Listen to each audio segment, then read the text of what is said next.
धन धन सतगुरु तेरा ही आसरा। प्यारे सतगुरु जी की प्यारी साथ संगत जी, हम आपको सुनाने जा रहे हैं एक ऐसा चमत्कार जिसे सुनने के बाद आपको विश्वास नहीं होगा कि ऐसा भी इस जमाने में हो सकता है। लेकिन डेरा सच्चा सौदा में कुछ भी हो सकता है, कुछ भी नामुमकिन नहीं है। डेरा सच्चा सौदा के भक्तों के साथ कदम कदम पर चमत्कार होते हैं, क्योंकि रूहानियत में जाहरा तौर पर चमत्कार करना फकीर को हुक्म नहीं होता। लेकिन पूज्य गुरु जी वचन करते हैं कि जो वचनों पर पक्के हैं और अगर उसको दृढ़ विश्वास है अपने गुरु पर, तो उसके साथ पैर पैर पर चमत्कार होंगे। तो हम आपको अनमोल वचन के माध्यम से वो चमत्कार सुनाएंगे। आप हमारे साथ जुड़िए और पूरा चमत्कार सुनिए और जानिए रूहानियत की गहराई को। ये चमत्कार आपके साथ भी हो सकता है। और अगर आप रूहानियत में दृढ़ विश्वास रखते हैं अपने गुरु के ऊपर, तो आपकी मौत जिंदगी में बदल सकती है, आपके बड़े से बड़े कर्म कंकर में बदल सकते हैं। और लगातार अगर आप सुमिरन करते हैं तो उसका महसूस आपको कभी नहीं होगी। तो चलती हुई वीडियो में सुनिए रूहानियत के गहरे राज चमत्कार। तो वीडियो को पूरा ज़रूर देखिए और आगे ज़्यादा से ज़्यादा शेयर कीजिए। और अगर अभी तक आपने अनमोल वचन चैनल को सब्सक्राइब नहीं किया है तो चैनल को सब्सक्राइब जरूर कीजिए, क्योंकि हम आपको ऐसे ऐसे चमत्कार सुनाएंगे जिसे सुनकर आपके रोंगटे खड़े हो जाएंगे। धन धन सतगुरु तेरा ही आसरा। धन धन सतगुरु तेरा ही आसरा।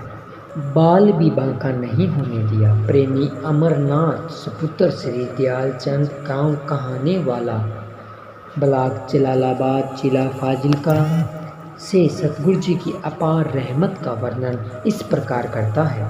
सन 1991 की बात है। हमारे खेत में 20-20 फुट की दूरी पर 3 कच्चे कुएं हैं, जो कि लगभग 20 फुट गहरे हैं।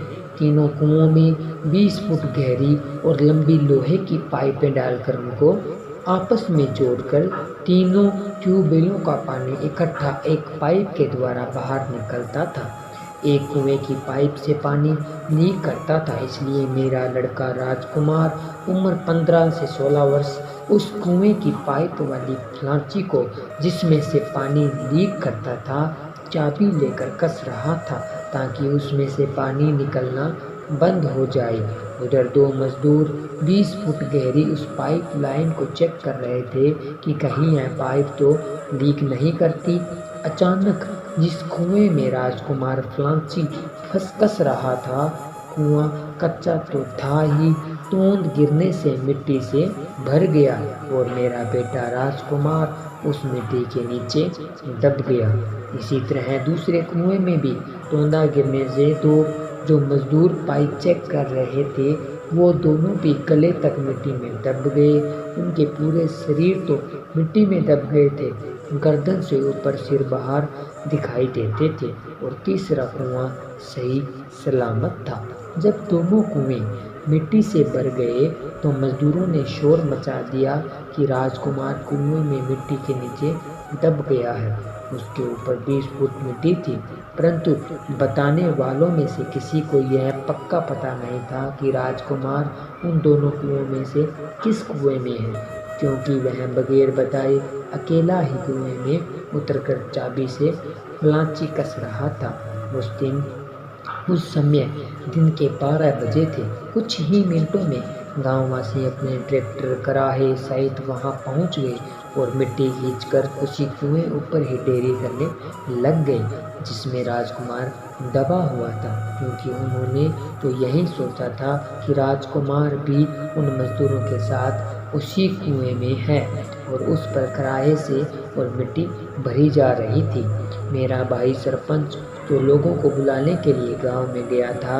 उसने जब आकर देखा तो रोका कि तुम यह क्या कर रहे हो? जहाँ तुम मिट्टी का ढेर लगा रहे हो, इसी कुएं में तो राजकुमार दबा पड़ा है।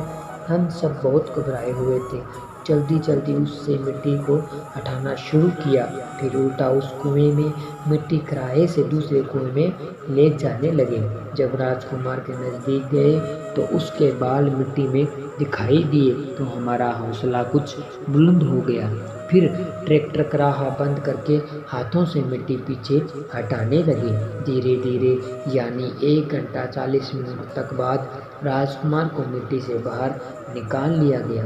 सतगुरु जी की महान कृपा से वह सही सलामत था और एक खरोंच तक भी नहीं लगी।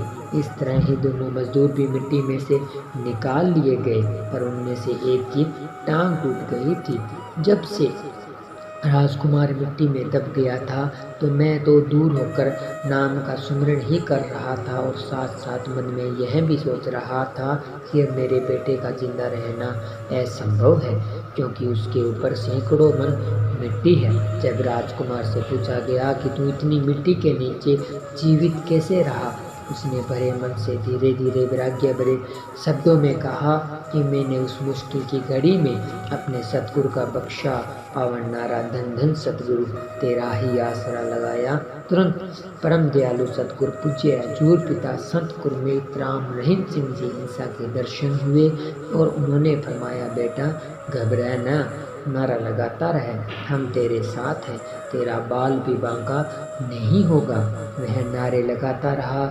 उसने बताया कि मिट्टी का काफ़ी बड़ा ढेला मेरे पास आकर रुक गया, जिसका मेरे शरीर पर कोई दबाव नहीं था।